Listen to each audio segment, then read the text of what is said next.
might be some people still coming, but we'll start anyway because according to Swiss timing, I'm 6 minutes late.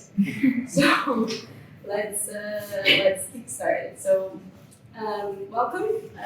I will first talk a little bit about me, so the people that know me, that don't know me, get a little bit of context, know where I come from and what all of this is about. And then I'll tell you a little bit more about the project. I think everyone that is here has probably read a little bit about it already, or at least I hope so, and if not, you're going to learn about it now. And then we'll have Luc from PAL, the Alliance Manager, is going to explain a little bit of the Chapter Winter Switzerland, which is an organization that is being helped throughout this project. And then we're going to have Eliane Albrecht from Impact Hub, which is where we are at now. They have been super supportive with this project, so she's going to tell you a little bit about their programs in climate action and circular economy. And then we'll have Felix Keller, sitting there in the back, who is a glaciologist since 1985, and he's going to be telling you a little bit about some cool projects that he has been doing. And then, last but not least, we'll have James Ritterberger, who's hiding here in the back, who is a snowboarder, a carpenter, an engineer, and a Alliance member, so a very interesting combination of personalities, I would say. And then by the end, we're going to have some food by Espa. Who doesn't know Espa? They have their food from yesterday. Their motto is fish from yesterday, so fresh from yesterday. So yeah, let's go for it. So who am I? I'm Maja Juzwiak. I grew up in Brazil, but I've been living in Switzerland for 12 and a half years now already. And my background is not artistic at all. I actually come from a very business-oriented background. I've worked in banks, in the industry, in research. I've been a little bit everywhere, always kind of trying to find something that speaks to me, that I can stand behind, and I feel like I'm still in search, and I think this is kind of something that feels good, that I can actually stand behind. The last 2 years, I've been working with photography. I've been living as a hotel nomad, which means I've been living in hotels and taking pictures for them. My stuff is stored in storage here in Zurich, but still kind of that need of making something more has still been on the back of my mind. So last year, while I was working for Hotel Pollux in Zermatt, I was hiking. You guys, I don't know, has everyone actually been to Zermatt here? Has someone not been to Zermatt? Okay, 2 people, 3 people. Okay, so everyone knows Zermatt, that's good. So I was working in a hotel there, and for one of the assignments, I was hiking, and the rivers created by the melting glaciers kind of really got my attention, because when you're hiking there, you see it there. So it got me a bit emotional about it, and I was hiking and thinking about it, and this kind of little seed came up of talking about it and raise awareness of it. Ideally with pictures, because I like to use pictures to tell stories. And that little seed came out, and it would be also cool to involve hotels in the story because I'm working with hotels. Anyway, and helping an organization as well. So that was just kind of like an idea that came up while I was walking.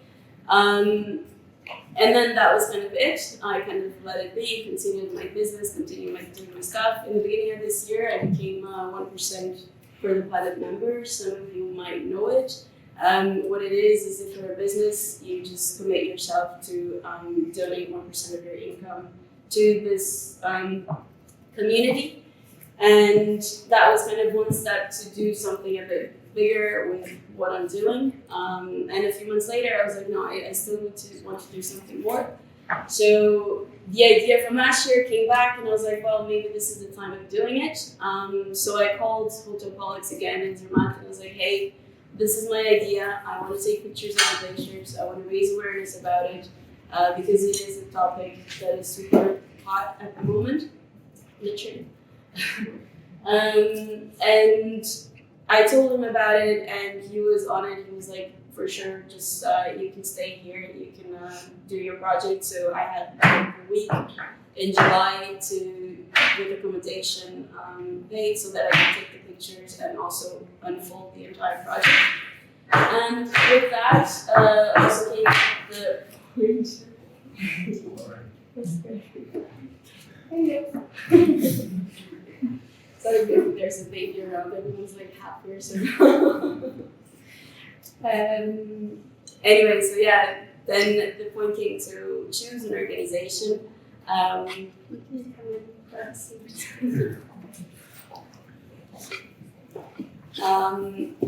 didn't want to just kind of fundraise and just inject the money anonymously somewhere in some kind of project, whatever. I actually wanted to have some kind of link with it, and I wanted to stand behind it and really understand what is being done with it. So after some research, after some talks with friends that are also pro environmental protection, I came across Protect Our Winter Switzerland, which is an organization that has been in Switzerland since 2017, and they're committed in engaging the outdoor community to actually take action. And Luc is going to tell you more about it afterwards. So yeah, this is where we're now. So in July, as I said, I was 1 week in Zermatt taking the pictures. If you've been to Zermatt, you probably know this. It's the hiking paths during summer in Zermatt. I studied a little bit. There's a lot of different glaciers in the area. I didn't have enough time to go to all of them, unfortunately. So I decided to focus on 3 of them: the Desert Glacier, the Border Glacier, and the Smooth Glacier.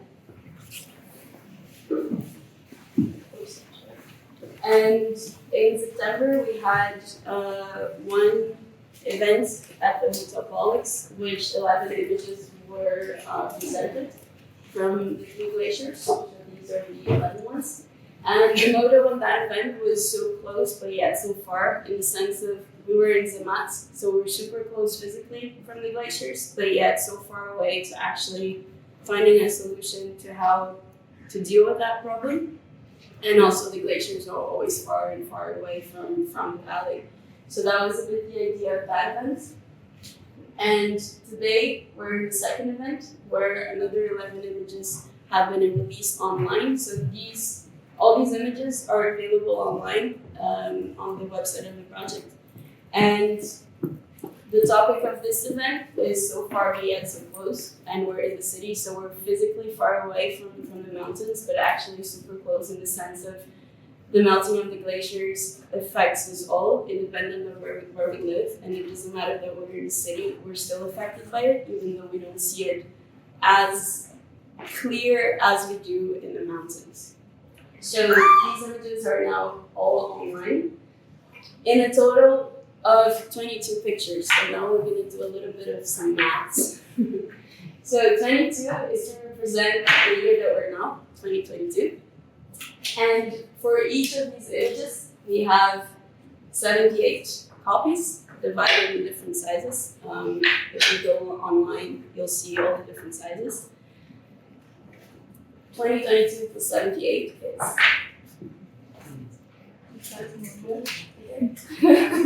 is 2,100, which is, according to Matthias Buss, the year that if we don't start acting now, all of the glaciers in Switzerland are going to be melted, and 50% of the water supply will be shortened. So it's kind of like a wake-up call that we actually have to do something about it.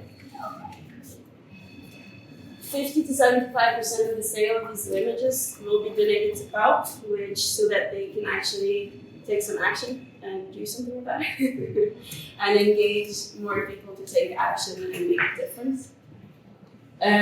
These images, all that are presented today, are for sale, and 75% of those will be donated to POW. In the website, you'll see that it depends on the size. So there's 3 sizes that are 50%, and the 4th size is 75%. So yeah, that's that. The goal that we have in mind is to achieve 10,000 by the end of the year.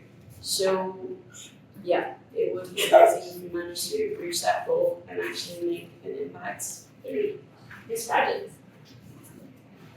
This is the QR code for the website. If you haven't been on the website yet, you can scan it and save it in your favorite list bookmark and send it to everyone. And with that, I'll give it to Luc. Okay, thank you. Okay, yeah.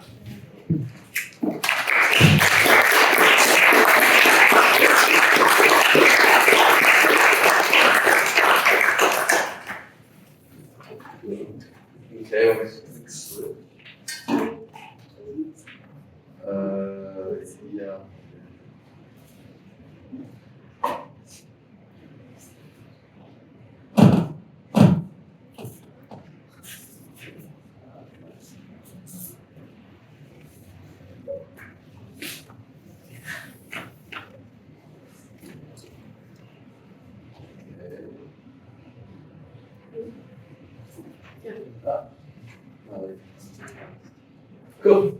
Great. Hi everybody, my name is Luc Heering. I'm the Alliance Manager for Protect Adventures Switzerland. But I've been with POW actually for the past almost 4 years. I started off as a volunteer intern, and it was unpaid for almost 2 years until we finally made it to the point that POW became professional and that we were able to start employing people to really take action. Because as we know, it is very hard to make an impact if it is on a volunteer basis. So now we're quite happy that we managed to reach this point. Just quickly, who of you guys already know POW or have heard of POW before? Okay, cool. So for you, maybe there'll be nothing new, maybe a few things new, but the idea of today will be just to give you an introduction of who we are and what we do and of course why we do it.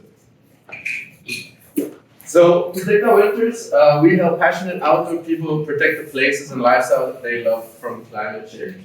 We're deeply rooted in the outdoor community, and I would say we are probably one of the only, except maybe Mountain Wilderness, that really occupy that area for non-profits.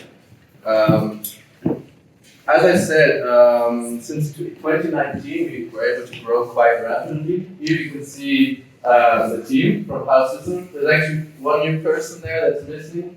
But we're really happy that we've been able to grow our team to about 6 people at 330%. So that makes sense here. That means that we're all employed up to 330% altogether.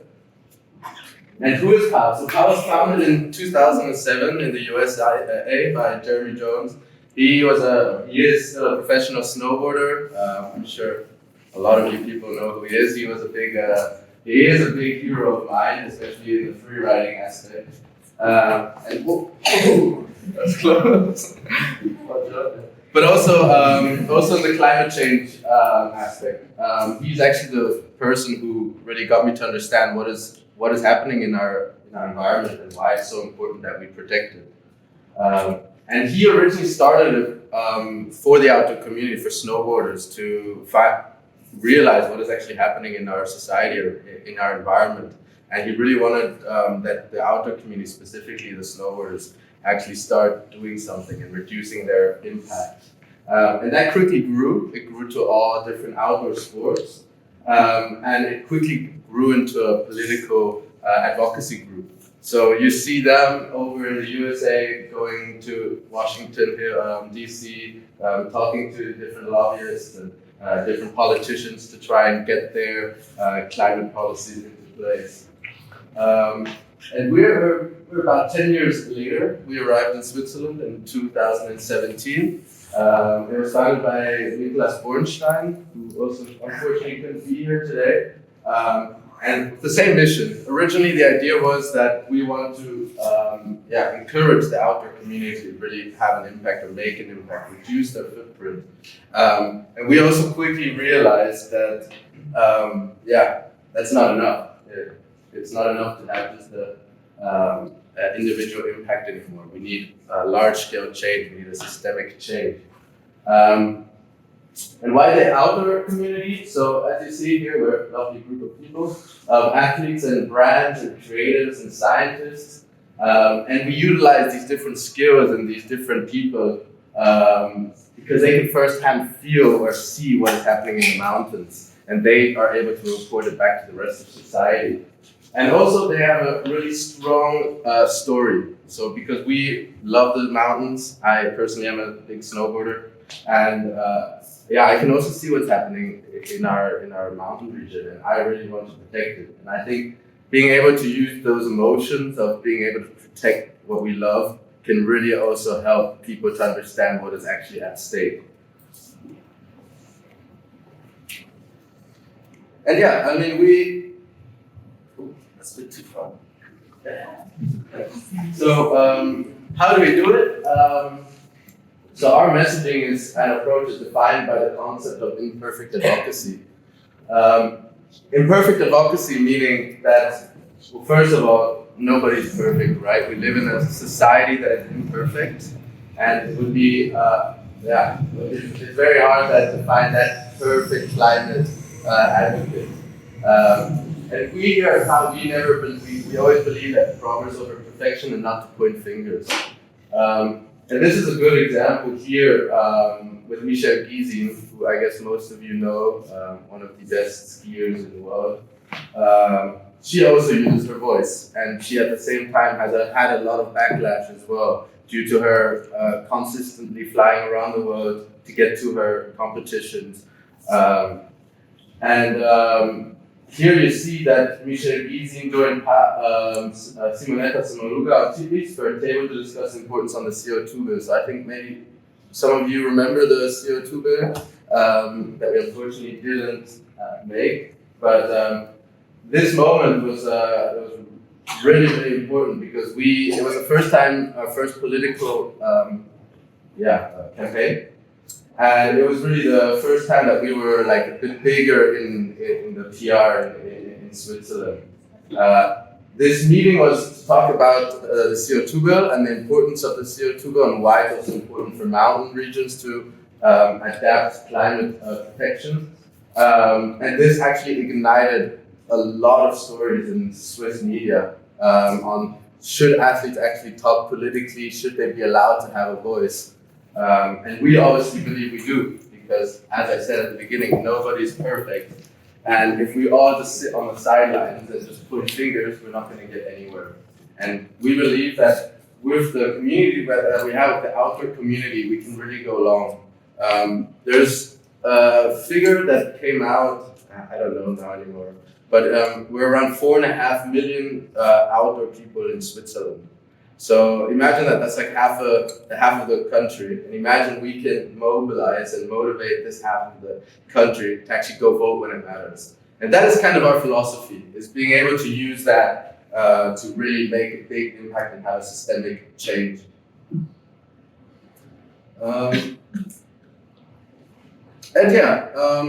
So here I'll quickly talk about climate change and its impacts. I mean, we will later obviously hear from Felix, who definitely knows a lot more than me. As I say, I'm no expert, but I just want to show you some pictures, what it's actually meaning, what is actually happening in Switzerland. So just here quickly, this is about 150 years of Switzerland. For me, I just want to put your attention on the last 3 columns here, where you see it's getting really, really dark red. And I think the main message here is that what was the norm, let's say, in the 60s, 70s, or 50s, it's not the norm anymore. And there is really no norm anymore. If you look at the last 2 columns, those were the hottest recorded temperatures in the entire, where they were able to measure in Switzerland. And that's really alarming because we see that quite nicely and visually how that looks. And that obviously also represents the rest of the country, like world. So it's not just Switzerland, but it's quite relative to the rest of the world. And then for us as outdoor enthusiasts, as snowboarders, as skiers, this is also a very important graph for us. And it just shows how much the 0-degree limit has changed in Switzerland. So for those of you who don't understand, the 0-degree line, and correct me if I'm wrong, is where it snows up to. And on a consistent basis, it's been getting pushed up higher and higher and higher. And why is that a problem for us? Well, it's not only a problem for me, but it's also a problem for the smaller ski resorts that are on a lower level, that maybe in a couple of years won't have the snow and won't be able to open up their ski resorts. And that also has a lot of impact with jobs and the community itself.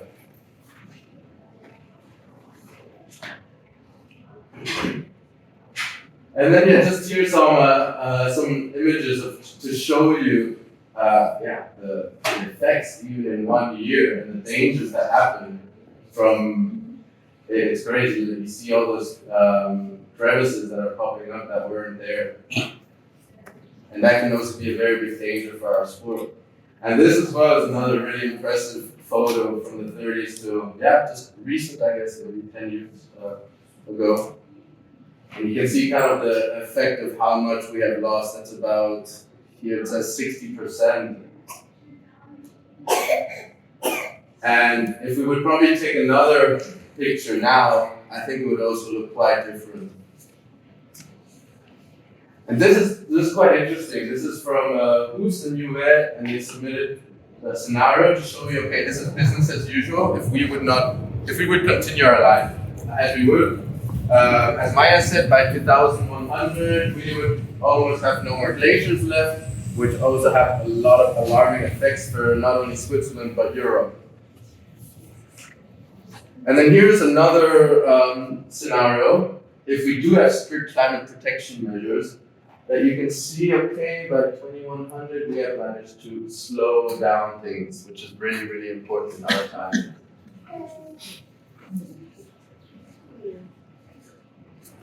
And as you see, 1/3 of the glaciers as it was before the Industrial Revolution is in.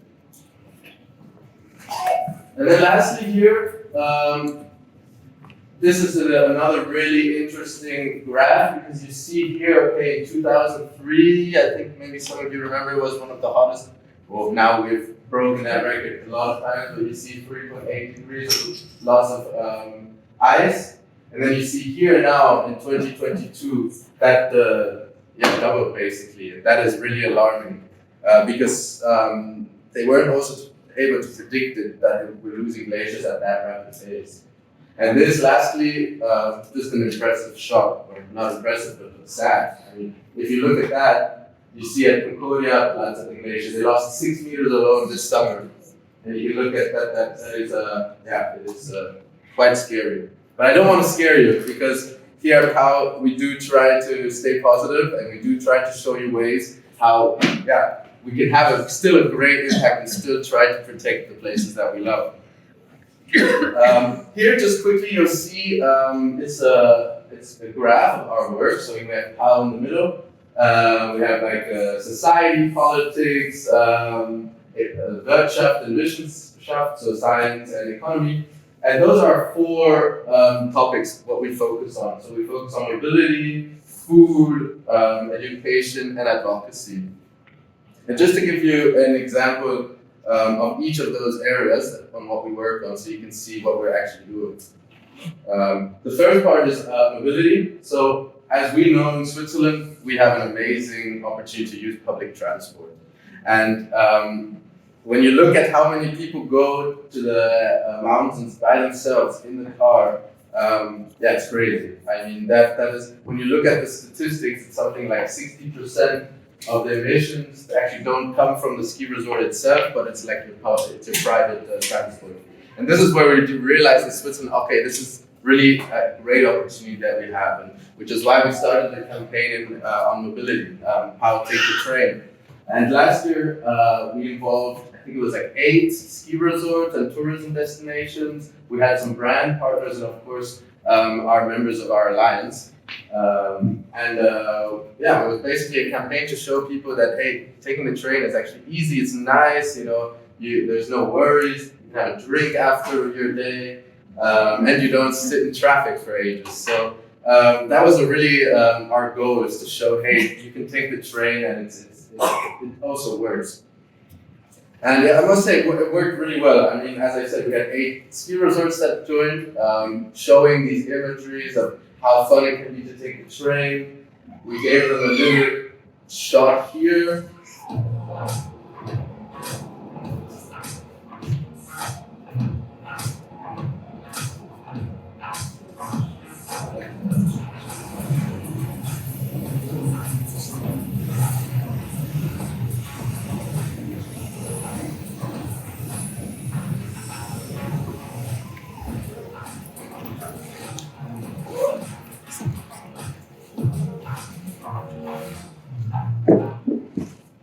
So this is how we kind of try to show the campaign. Obviously, we launched this campaign during COVID 2 years ago and also last year. So it was largely just a digital campaign. We still had a few actions here and there, but this is something we're looking at this year to change, to see how can we have a more also physical approach. How can we reach those people already in the destinations or in Zurich, for example, about to leave. But that we're currently still working on. The next area that we have is food. So this is a really, really cool project, or our favorite that we have, and it's called, in English, Climate Protection on Your Plate. So the idea is that on one weekend, we all come together, we we don't choose, but we work together with SAC. I don't know if everyone knows, it's the mountain huts the mountain huts. And basically we gather for the weekend local and seasonal vegetarian food. We find a location where most people who go up to the huts go past, and we have everything set up, and people can actually come and help bring up the food to the huts.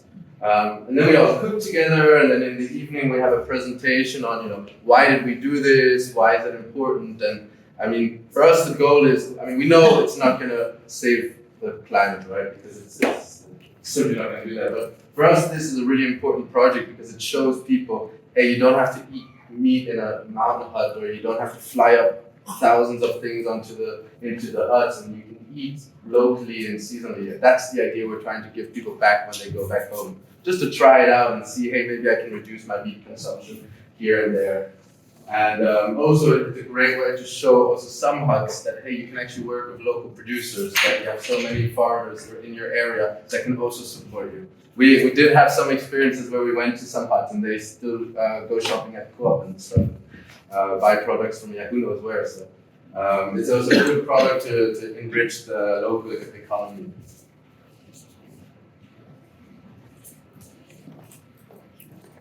And then we have our other part, education.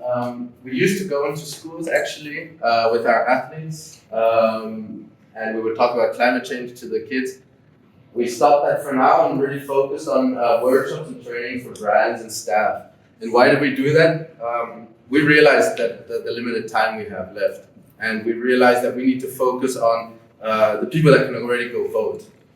Because yes, it's nice to really educate the future of our generations, but really what is important is that we get the right climate policies into place.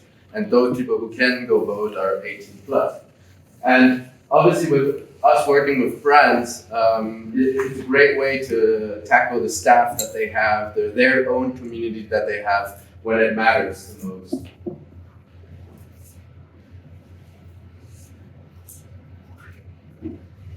And then the last, but the most important area is advocacy, so commitment to advance political solutions. As I said, we only had our very first political campaign for the CO2 law.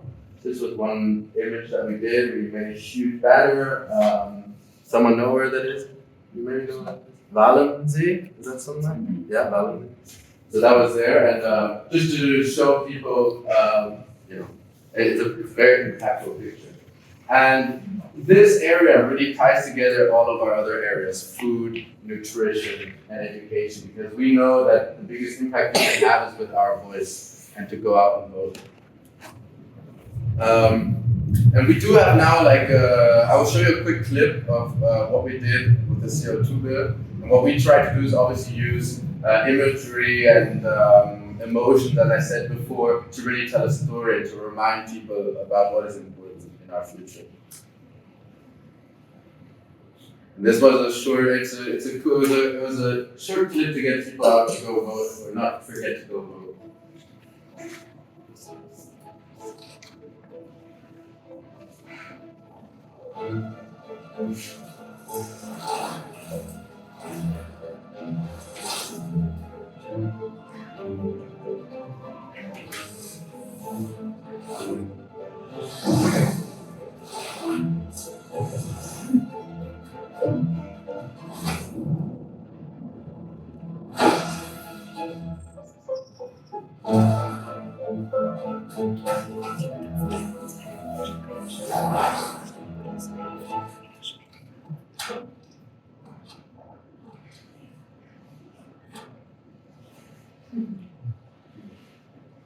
And so, what we're going to be now focusing on for the next year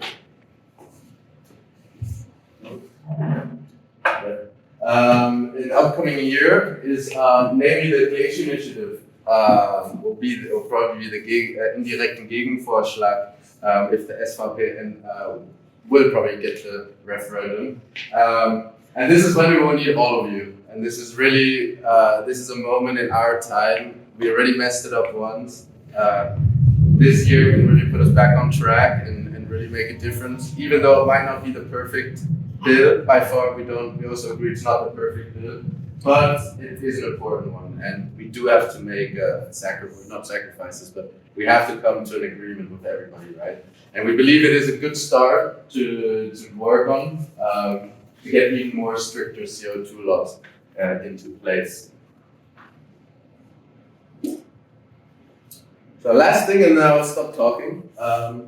What can you do? So we talked about what POW does. We talked about how we work. But there's really easy steps that everyone can do. Namely, one of them, as I already mentioned, was mobility. So taking more public transport, looking at, for example, what you eat, eating seasonally, regionally.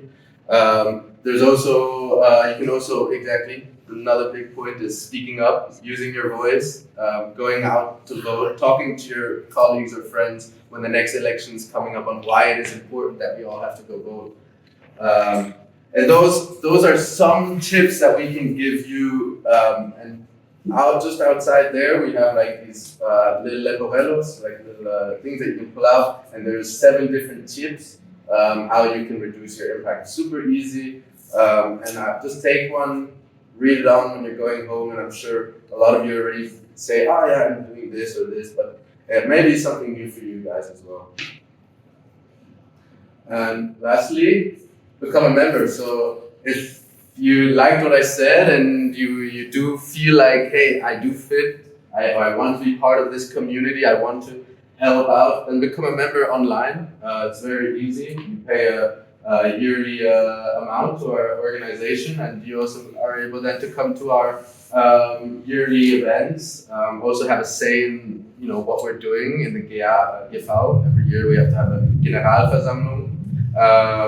And there you can also see what we're doing and also have an input. So I really urge you guys to join us and join our mission to try and protect the mountains. So yeah, thank you very much.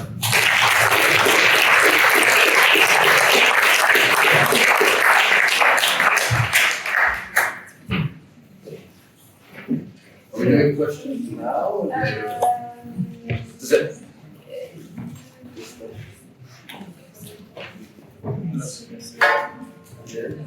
Okay. Do you all agree if we do at the end questions and discussion with some drinks and food? Yeah? Good. Cool.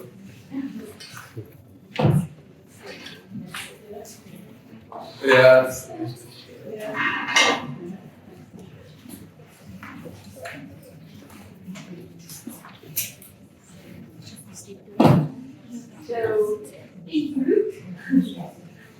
So now we'll jump into Eliane Albrecht, which is a program manager of the Climate Action and Circular Economy at Impact Hub Zürich. She's also going to tell you a little bit more about Impact Hub Zürich, but just so you know, like also my connection to it personally. I'm a member since I began my entrepreneurship path, which is two and a half years ago. and they've been an amazing help. I've met amazing people through the community, and yeah, it's just really nice. Thank you, and the stage is yours. Yes, also a warm welcome from the Impact Hub side, and I'm happy to be here. And not only to represent Impact Hub, but also I'm a passionate snowboarder myself, so I love the project from Maja as well. And actually, I have the same introduction question as Luc did. Who of you knows Impact Hub already? So around half, I would say. So we call ourselves a community of makers. So we have entrepreneurs, as Maja is, creative people, freelancers, techies in our community. And as was mentioned before, this is an Impact Hub location. So in Zurich, we have a total of 3 locations. Here is the Viadukt location. We also have the Arch next to it, which is a co-working area. Then our kind of headquarters, the collab, where we have the main co-working area and the coffee as well. And then you maybe have been also to Kraftwerk already. It's a big event space, and also with these cool containers that you can rent for meetings and the restaurant as well. So what do we do at Impact Hub? So as mentioned, we have spaces and gastronomy, and we have a co-working that is hosted, but we also want to support our community, and this we do through our network that we have at Impact Hub. We try to connect our members with people they might can get help of. We have business experts in our community who can help with specific topics. For example, if you have a question regarding sales or marketing, then we connect you with the right people. And Impact Hub is also a global network, so it doesn't not only exist in Zurich, it's in more than 100 countries around the world. And Zurich is actually one of the biggest locations. It was founded in 2010 and has around 1,000 members at the moment. And then another very important thing that we do are programs and partnerships, and that's actually the area where I'm located in the team. And there we have 4 focus topics. This is circular economy, climate action, diversity and entrepreneurship. And I now want to tell you a bit more what we do with climate action and circular economy. So I know this is quite a text-heavy slide. I try to break it down to you a little. So we basically try to address 3 layers. So the first layers are citizens. And for that, we want to build ecosystems where these citizens who want to engage and become active for the climate can meet each other. And we also use the synergies and this joint engagement. And then another thing that we do that through our memberships, but also we host events. For example, in the last month, we had 2 climate community events where we brought together people who were active in this field just over a very casual drink and chat. This was super nice. Then we also do things to educate people. For example, we work together with Climate Press. This is an education tool where we learn how the different aspects of the climate crisis are connected. So, for example, why melting glaciers are important to sustaining the climate, and maybe how it is connected then to hunger in poorer countries. Can highly recommend to participate in one of these workshops. Then we also, for example, have the One Planet Lab. It's an initiative by WWF, where we try to spread knowledge around the climate crisis with deep research. Then the second layer that we want to address are businesses and mainly startups. So we work quite a lot together with startups, and we do programs to support them along their journey and to develop their solutions. We have, for example, the circular economy startup coming up, which I will mention a bit more about in the next slide. But we also work with the Foundation Climate now, and they're funding great projects who we are trying to help them to further develop. And some of you might know Kickstart as well. It's a spin-off of Impact Hub who's working with startups that are already a bit more developed. And then last but not least, we also try to have an impact on a societal scale. So we try to have an impact on the sustainability agenda locally in Zurich mainly. And for this, we work together with the city of Zurich. We had just last weekend an amazing huge event. It was like a 36-hour hackathon where we defined together with the city 5 challenges that we want to work on to to reduce our footprints and reach net zero 2040. And then we gathered 150 people who work on these solutions and come together.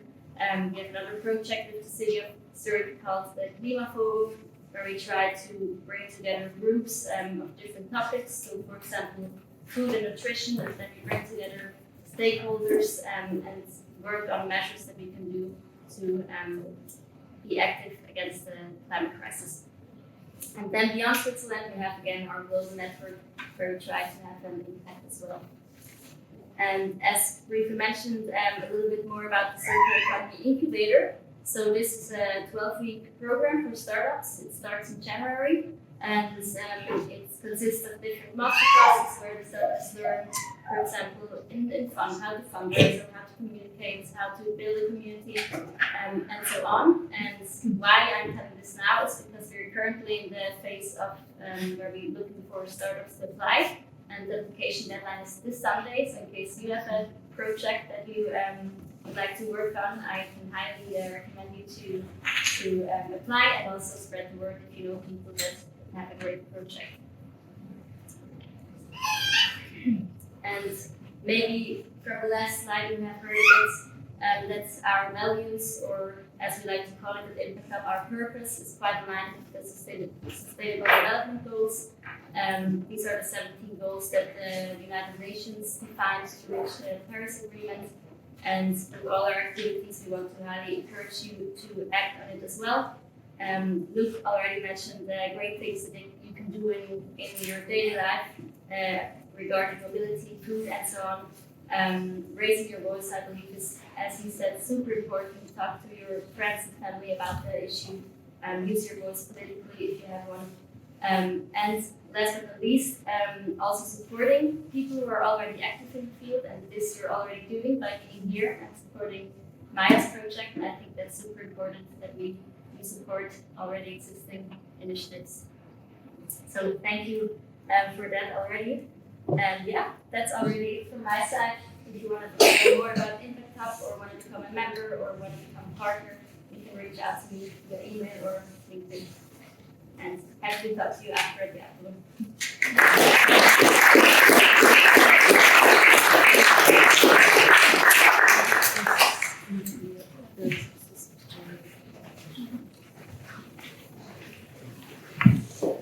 Thank you, Lily. So now we go to the glaciologist, so the person that knows everything about the glaciers. So here we have Stella on his way down.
Hello everybody, thanks for the invitation to come here, and I would like to tell you a very nice story. But in fact, it is something we have to motivate us to take action. And the story started here at the small Glacier, which was covered with these covers since 2007. And in the year 2015, I was together with the director of the cable car of the Glacier, and he told me that since they have covered the glacier, the ice thickness increased between 10 and 15 meters. And I was surprised because I have always in my mind pictures from the Rhone Glacier, it seems that it doesn't really work. And I went back to the Academie in Berlin where I'm working, and I talked to the CEO of the Academie in Berlin, and I thought that he would be happy about this message. But he wasn't happy. He said to me, if you are a good glacier, if you would be a good glaciologist, you could save the Montana glacier. I first wanted to explain to him that, in fact, the retreat of the Montana glacier is incredible, but we have to do it with a mass of 1.5 billion pounds of ice. And this is not realistic. But then he told me, yes, you are one of the scientists which want to write a lot of papers about the glacier retreat, but this doesn't help anyone. You should take action. I wanted to explain him that this is not the question of if I want to take action. It is not. It is impossible to do this. But next day I was fishing and I was nearby the glacier which was flowing away, so near the flood, without rain. Then I thought maybe I should think about if it could, however, possibly take action. And then I had a very simple idea.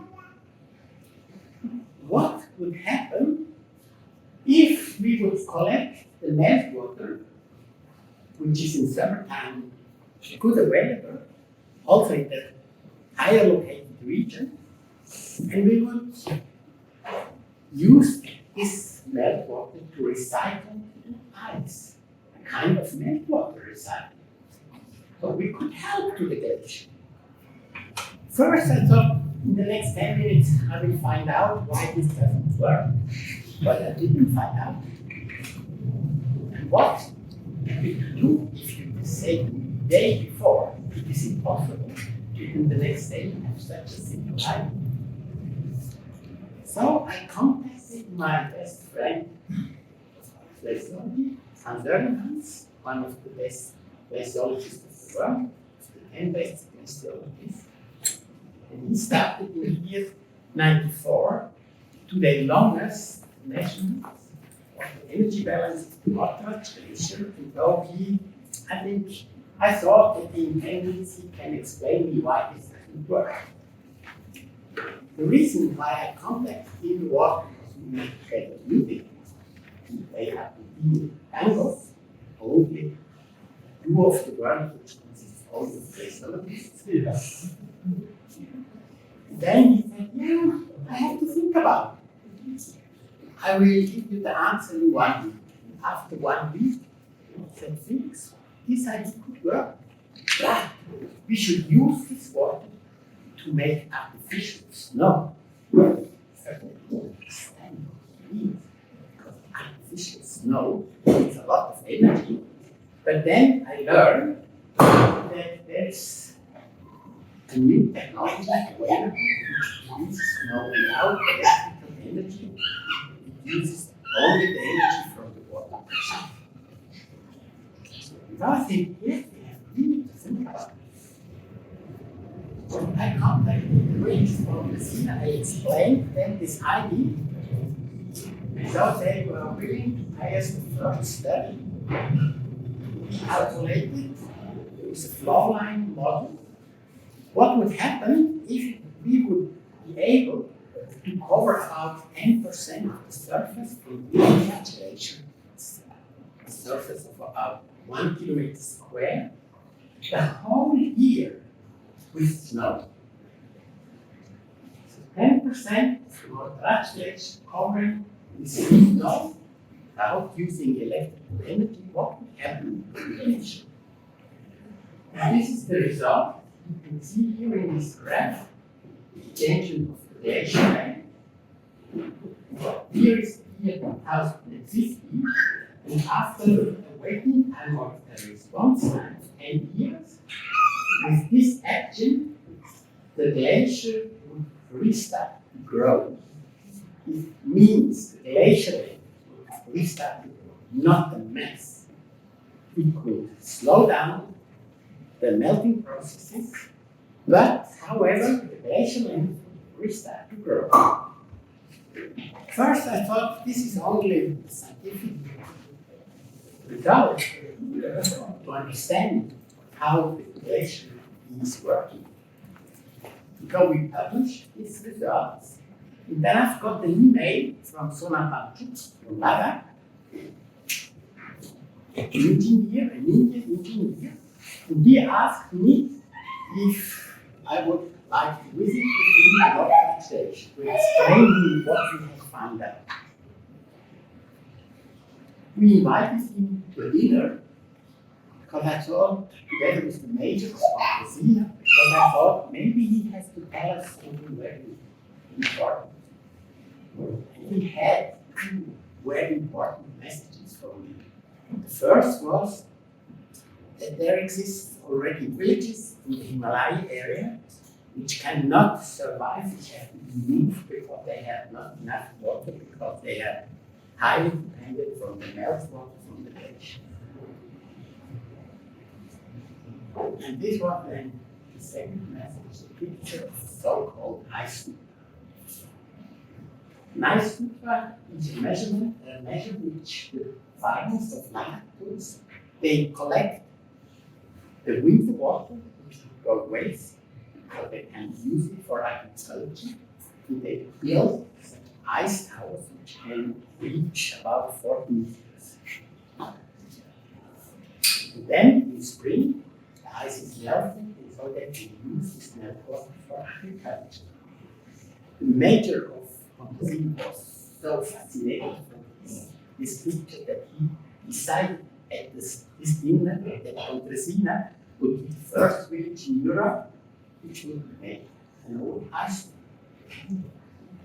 And so Maja said, when you are doing this, I will come back and show you how we are making ice was in Ladakh. This was then the first ice in Europe in the Valley of Sage, where we tried to find how this method is working. Our students from that Indian team, they help also.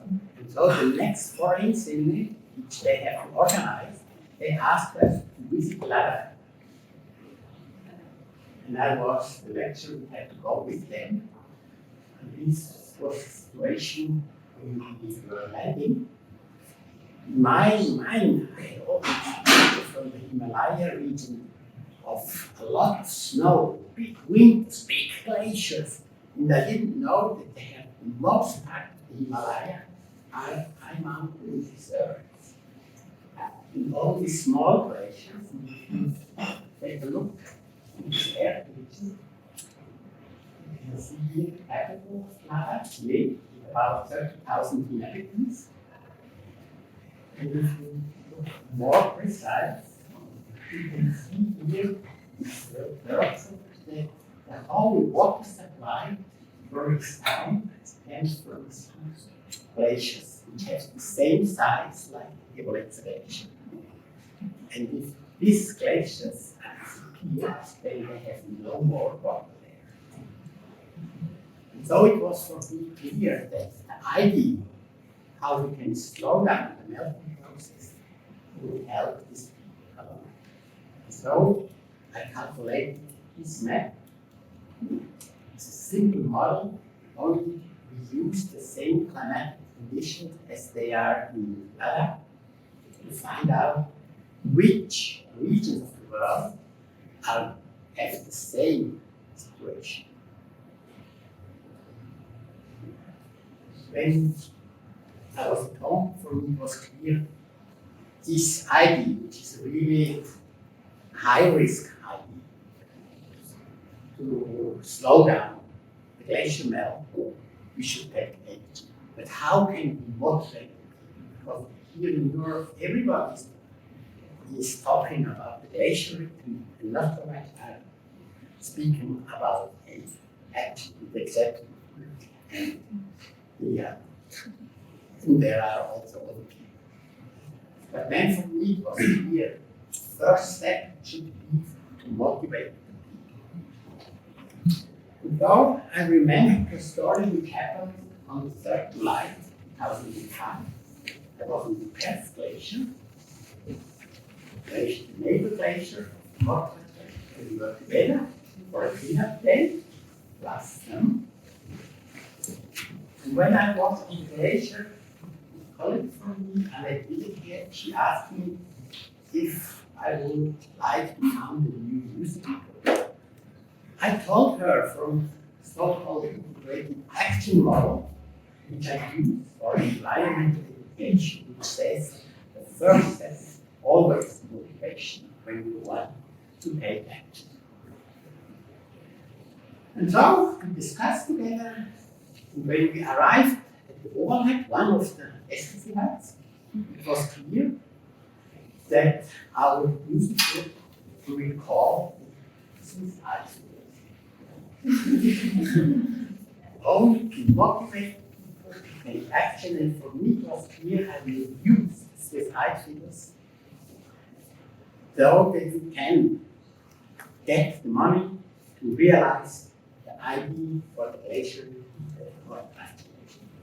This is the reason why I have now also my violin here.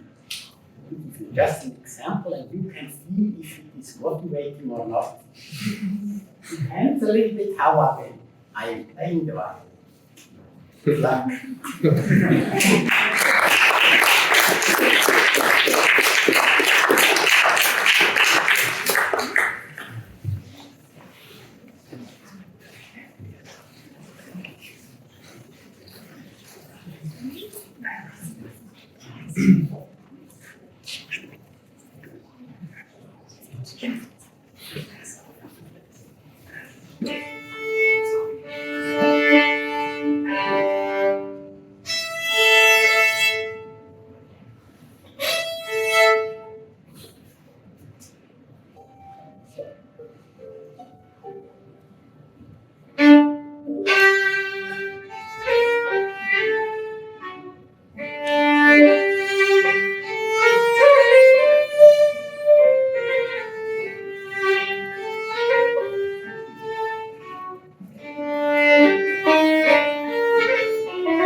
Yes, and so what happens with this story?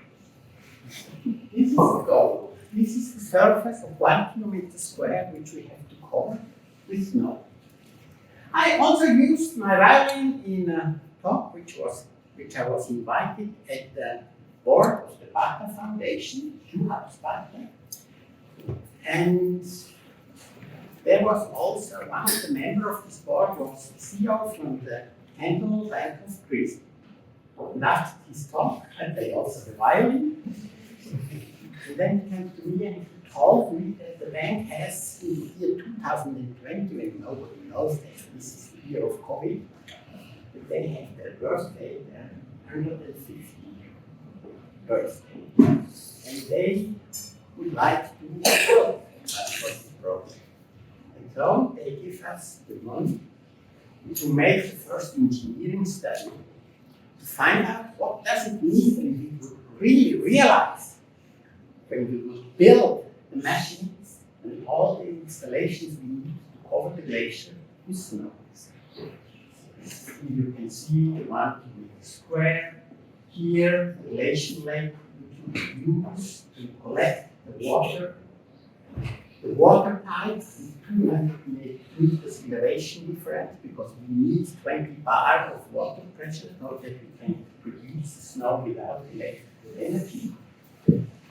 But then the technical director of the Violenza car, he asked me how much snow we have to produce per day.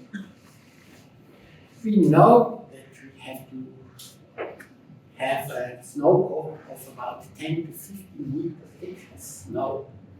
This is the thickness we need so that in summertime not all the snow would melt. But he said, I need to know how much snow that we have to produce per day. It's simple calculations, but the result was not so simple for me. Because the result was that we have to produce 30,000 tons of snow a day. So for me, this was the end of the project. But then he said, oh Felix, you are always thinking in problems. We need solutions. And yes, I know.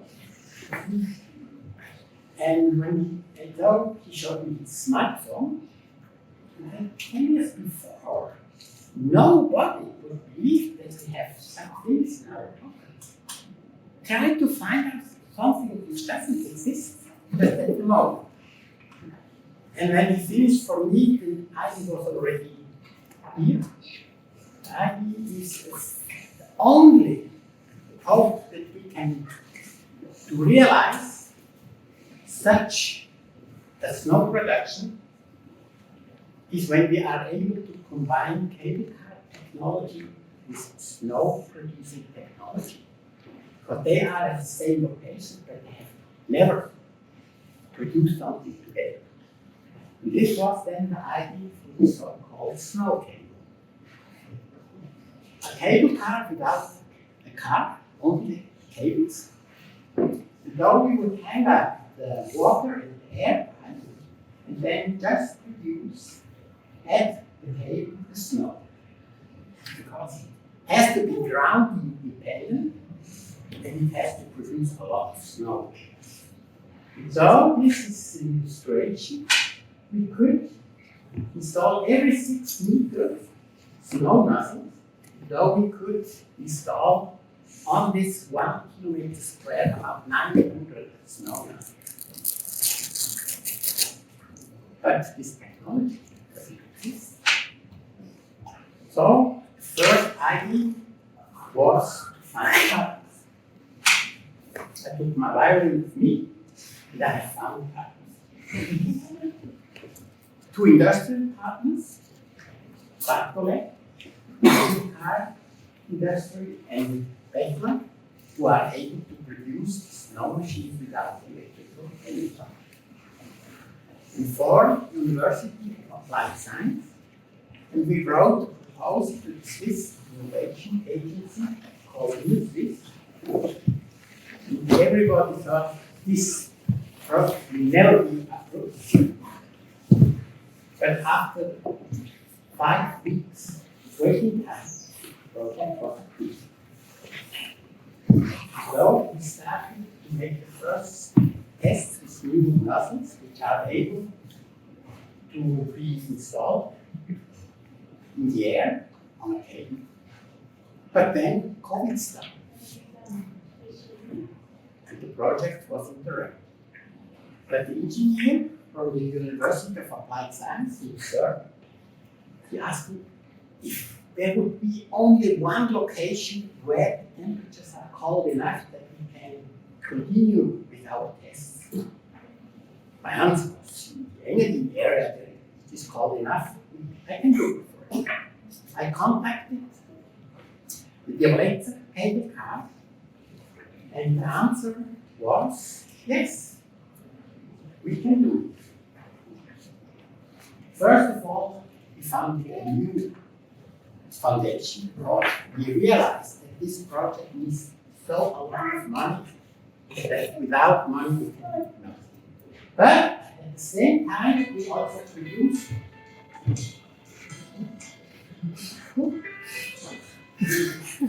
This is not right.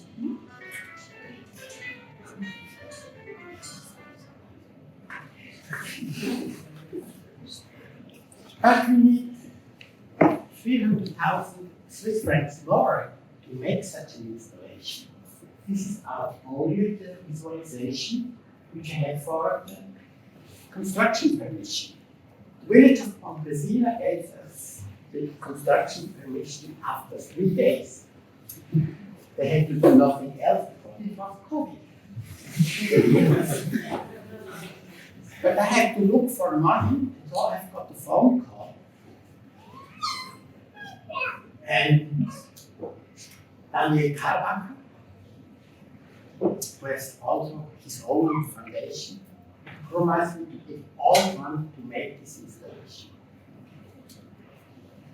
This was the map which we produced for the construction permission, and this was then the installation which we were able to build up at the bottom station of the Violet cable car.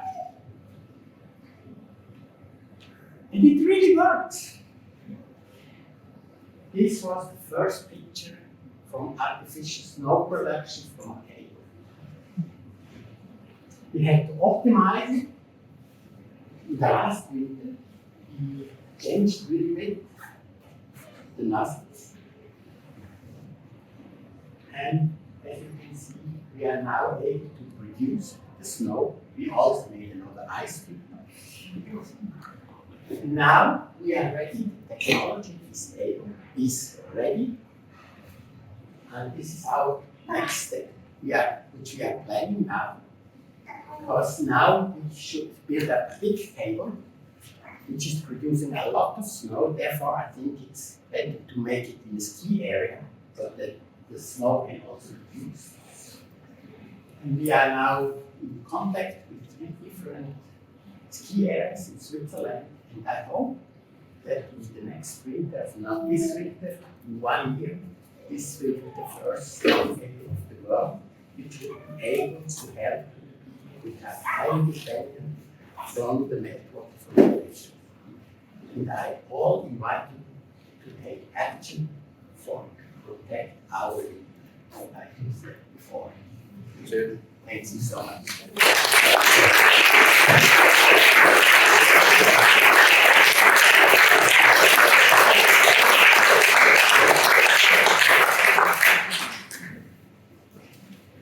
So are there any specific questions that have to be now? Thank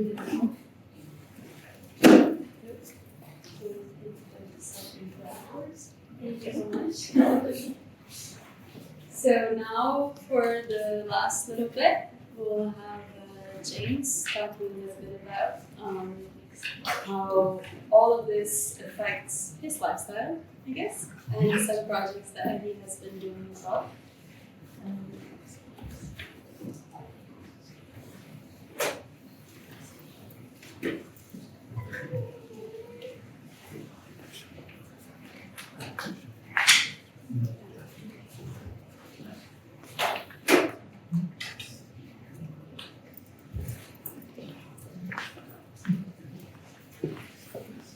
Hello, my name is James Niederberger, and like Felix Keller, we have some similarities. Also, I like to fish, and I have a project trying to save something desperately that is dear to me.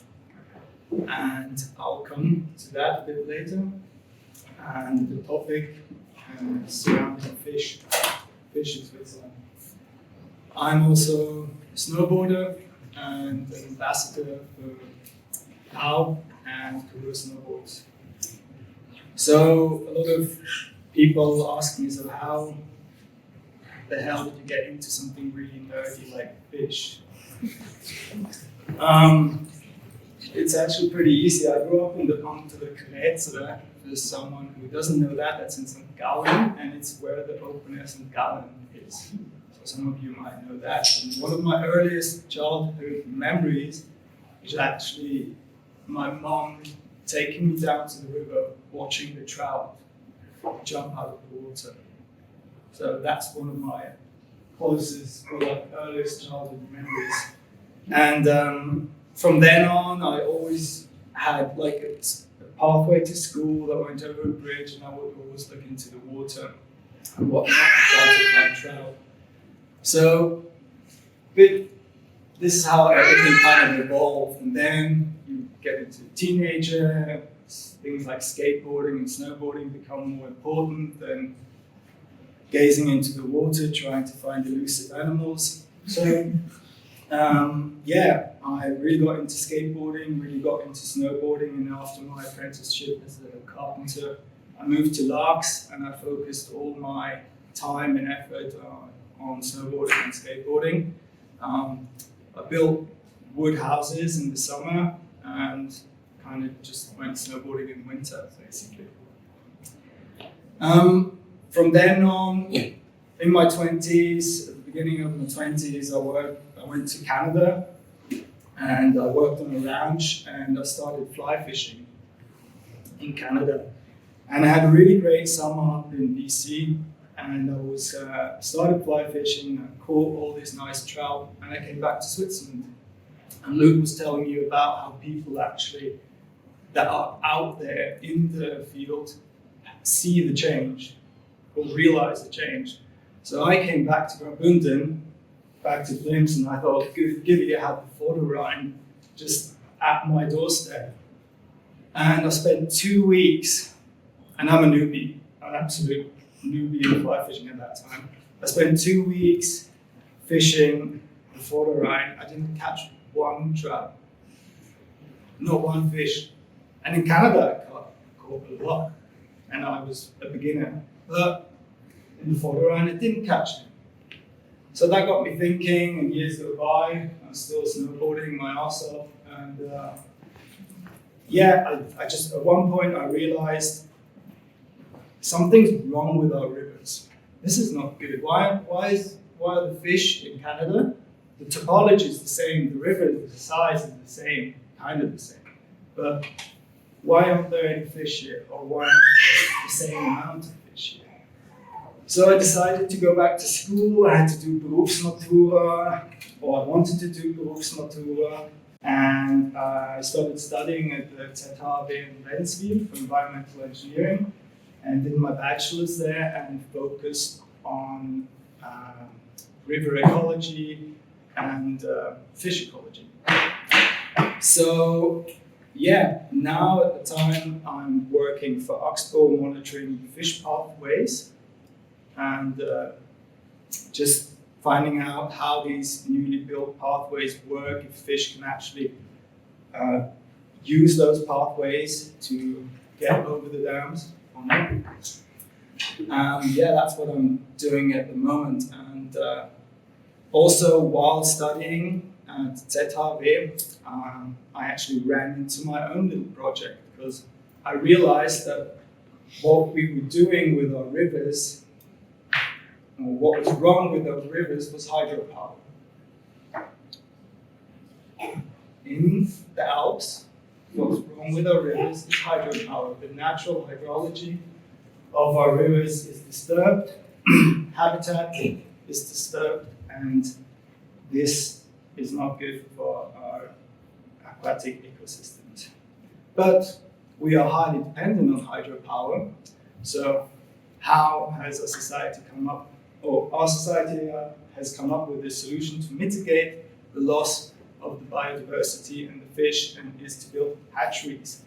And fish hatcheries, to make an analogy, would be like if we wouldn't have any deer in our woods, we would pay farmers to raise deer, and then in spring we would let them out into the woods so we can shoot them in the fall. And that's a fish hatchery. So we raise fish, we put them in the water, and we get them out again. But a lot of science has shown that fish hatcheries actually don't work.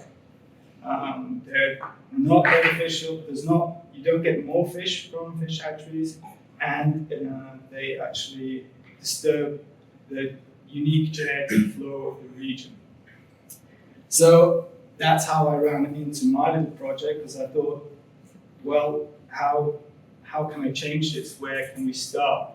Obviously, the best solution would be to stop stocking fish. So a unique gene flow or a unique gene pool for the fish can actually derive again to natural reproduction. But quickly I realized that killing or kind of telling people that fish and government agencies that they're not allowed, or science is telling you you shouldn't do this. For the past 50 years, you've been doing something that was not beneficial for biodiversity. It's a harsh pill to swallow, and some people don't even want to listen to that kind of speech. And I found a publication from the US, and some people in Europe, they were trying to find alternative ways of stocking fish. So the biggest problem when fish get reared in hatcheries is that they are not imprinted into their native streams. So fish are imprinted into their native streams, and there's something that's called homing. So fish actually come back to the place that they were born. It's like, probably you know the salmon that comes back from the ocean. So yeah, and then you have to have domestication effects in hatcheries, which aren't beneficial for something that has to live in the wild, live and survive in the wild afterwards. And yeah, so I found these RSIs, remote stream incubators they're called. And what you do, you get fish eggs and you put them into the streams very early in their development stage, so the fish can actually hatch in their native streams. And I thought that would be a really good stepping stone solution, because people that fish and are involved in fisheries, they can still do something, but you're diminishing those domestication effects. So what is an RSI? I'll kind of try to explain it. Unfortunately, I don't have any pictures here. So I drill a whole lot of holes in a big PVC pipe. I install it in the water, and I built a little chrome steel cage to put the fish eggs in there. And then I put the fish eggs, the PVC pipe is in water, put the fish eggs in, put a lid on them, just leave them there, and they hatch. And I started a pilot project with the canton of Graubünden. I tried to do it 3 years prior. I always sent kind of an application of like, I want to do this, I want to do this. And they always ignored me. And at one point I got fed up with it, and I built a prototype, and I ran into their office and went to the boss, and I put that on the table. I was like, I'm going to do this, I need 9,000 eggs. And he's like, okay, kind of explain to me how this works and what do you think, where do you want to apply that kind of stuff. And yeah, we got talking, and he got really interested, and he thought, okay, let's give this a shot, I'll give you the eggs. And I had a stream in the Rhine Gorge. Do you guys know the Rieslucht? Some of you guys might know it. It's a very beautiful canyon. And there's a little side canyon in the Rheinschlucht, and it's one of the last places in the Vorderrhein where the lake-derived brown trout from Bodensee still naturally reproduce, or still have naturally reproduced up to 2006 or so. And I wanted to install the RSIs there, and yeah, I did, and we got really good results, results that could match up or were even better than hatchery results. And now this project is growing slowly and slowly. I don't want it to grow too fast, because in my opinion, these kind of things just blow up, and then it gets too big, and some people jump out of the projects because it gets too big. And I think I myself would like this project to grow very slowly. So the fishing clubs that are in the Graubünden can apply them themselves. My hope is that this sort of mitigation will show people that fish, or fishing club members, that there's a more natural way of stocking, and then they will eventually realize that stocking won't be necessary in the future because the fish come back to those streams that they have hatched. Yeah, and I don't know, maybe to give you a little bit of an idea how big the loss of fish biomass is in some places, and especially in the Rhine Gorge. A lot of you guys have been in the Rhine Gorge. I guess a lot of you would think the Rhine Gorge is a very natural place. Would you agree, Hannah? Natural for Switzerland. But if you look into the water, it's not the same. So from 2002 to 2019, we've lost 95% of the biomass, the fish biomass. And the indication for that is the catches from the people that fish. So in 2002, fishermen, fisherwomen caught about 2,200 fish in the stretch from Ilanz, from the next largest city, down through the Rhine Gorge. And 2019, they caught 90 fish. So something's disappearing in front of our eyes, but because fish are very elusive, we're not seeing that. And I want to be a voice for fish, but I also want to be a voice for our environment, and that's why I'm a part of POW. I really like POW as an organization because it takes the focus from an individual person in this sport away to a collective effort, and this is what we all should be about. It's a collective effort. It's not one person doing something that is very important. Also me. Maybe Felix. But for the most of us, it's a collective effort, and that's how I see me in POW is just being one of that binding parts that we can all do something against climate change. And I try to participate in these kind of speeches, not too active on social media, but I did a project with Nicholas Volken and Karua in Patagonia, and it was called POW. It was called Pedal for POW, and it was also to raise awareness for the CO2 campaign.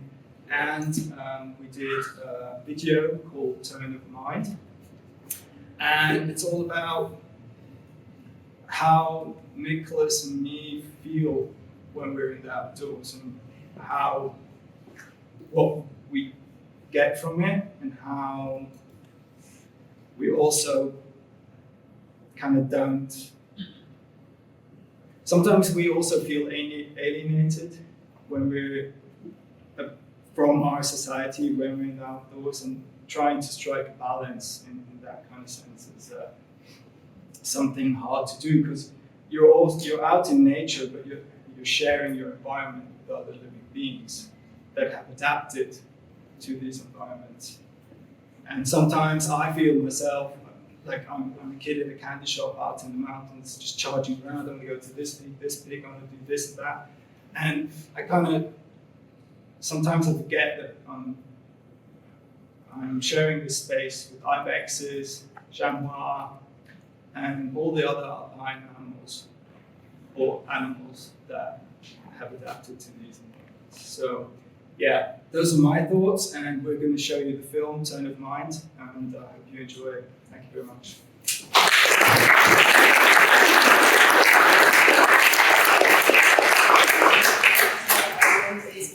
I'll just let you watch it and enjoy it.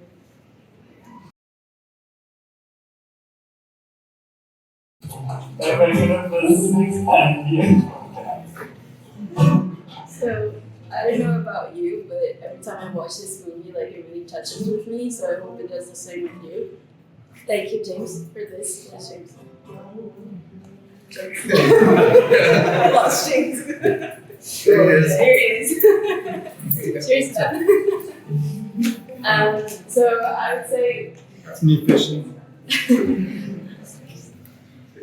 I would open up for questions if you guys would have any questions for all the amazing speakers that we had today. Please, I'll turn on the lights, but you guys could maybe come to the front. I don't know.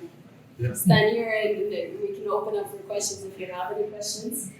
You can turn on the lights. Nope.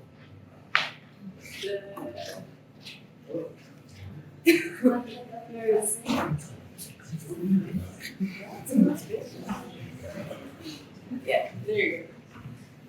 Good. So yeah, any questions to the speakers about the project or any of the above or all of the above?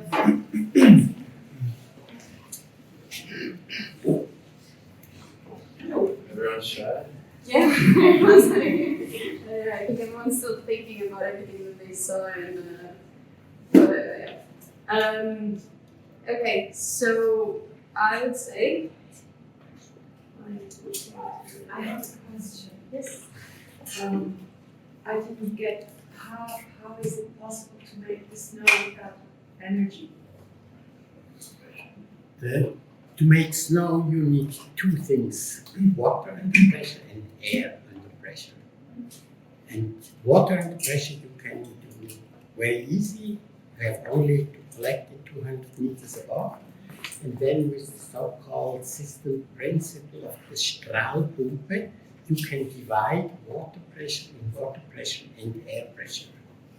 And these are the two components which you need. And I hope that also the ski areas will go to use the system, because so they can also produce for the ski runs snow in a much more ecological way than today.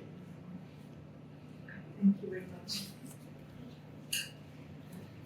Okay, so everyone's very silent. So I'd say it's apero clock. There's wait, there's one question. Mike, could you please explain a bit your pictures, what's behind the thousand trees? Okay. Well, the pictures, most of them are done with a drone, and the idea is actually to capture exactly that, the process of the melting. So some of the pictures are actually the dryness that stays behind after it's gone, actually. Some of them, like this one in the middle, you can really see all of the aspects. So you see the ice cracking, you see the water, and you see all the dryness around it, the rivers that are created by it. So for me, it was kind of to take that into pictures, and because that's what also touches me. So when I was taking the pictures, I was also hiking, and I also slept in some of the huts, and you can really feel the power. And it's like in one of the huts at the Zürich, I don't know if any of you were there already. It's a much close to Glacier. I see someone has been there. And you really feel it, like you hear it cracking, you see the dryness, you see the water coming up. When I was there, I was actually making one video. I can show it to you afterwards. While I was filming it, like you could actually see the ice coming down, and it's just like it's super impactful, and that's what I wanted to try to picture with the camera. So I hope I did manage to pass my message. It's true. Something to do with snow. I think I have two questions in one, maybe. First one is, we do a lot of stuff, I think, that we discussed today, and it would be great if people join. But I think Switzerland has ski fever. So my first question is, and maybe I'm the only one who doesn't know, is there also are these ski areas running on sustainable energy? Because we are using so much power, I suppose, to get up and down the slopes. And my second question, if the answer is no, is what from your perspective is being done, or what can we do here to move the conversation along? I think I can answer that one as one ski resort. It's one T-bar, it's container, and it's in Sachsen. And it runs on solar panels. But I think one of the biggest problems with being self-sufficient in Switzerland is even if you install solar panels on your infrastructure, you have to put it into the grid. So theoretically, you're producing energy throughout the year, and you're just getting energy from the grid. It's not the energy you actually produce at that moment. That, by law, is not legal in Switzerland up to now. And I think maybe there will be exceptions in the future. You're not even allowed to, theoretically, I think you're not allowed to install solar panels on the roof and then charging that energy into your battery at home. I think there's a reminder in Barlachstadt that has a pilot project. I'm not quite sure if anyone knows anything more, they can correct me. But the way I know it at the moment is that you have to kind of put your energy into the grid. Do you have some? The ski area of Melchseefeld, they are already producing the snow completely without electrical energy. Oh. And only with the water pressure. And so I think they are now just in the next winter when the electric power is so expensive, they are they have to pay nothing. But they are lucky because they have the water outside in the lake and therefore it's only for the down skier. And yeah, and again, just to add on that, there was a study exactly and showing where does the biggest emissions come from. And as I said earlier in my presentation, that there's a huge amount of emissions coming from mobility, so private people coming up and down the mountain. And when you look at that, yes, maybe, I mean, there's quite a few ski resorts working on that renewable energy subject. But I think if we look at now what we can do, it's like, it's us, as well, where we can have a big impact. And it's ski resorts definitely continue to need to work on that and see how they can also reduce their footprint. But the immediate effect is us. I mean, we all switch directly to public transport, or we car share and this and that. That's a great solution already. What was your second question? It was, I think, It was answered. what are we doing if it's not sustainable? So, Okay. thank you very much. So you maybe have. I just wanted to ask Felix, so Mersefoot, are they using the technology of the Bechtel, they're called? Sorry? The enterprise. So you mentioned this, is it the startup, the Bechtel or? Bechler, yes. Bechtel. Bechler, Tony Bechler. Bechtel. So Yeah. Mersefoot is using the technology of them. Yes. Okay, so let's eat and drink. So there's a lot of food and drinks. I'd say it's self-service, just kind of get, there's wine, there's beer, there's moon, which from Paolo brought it. Wine we got a winery in the Valle who actually sponsored it, so they gave us some wine from the Valle so we can feel a bit of the mountain with wine. And the food is by ESPA, so again, if you don't know ESPA, they have the food from yesterday, so they collect from different bakeries and different restaurants, and they serve it again, so it doesn't go to waste. So please don't let anyone eat and drink everything.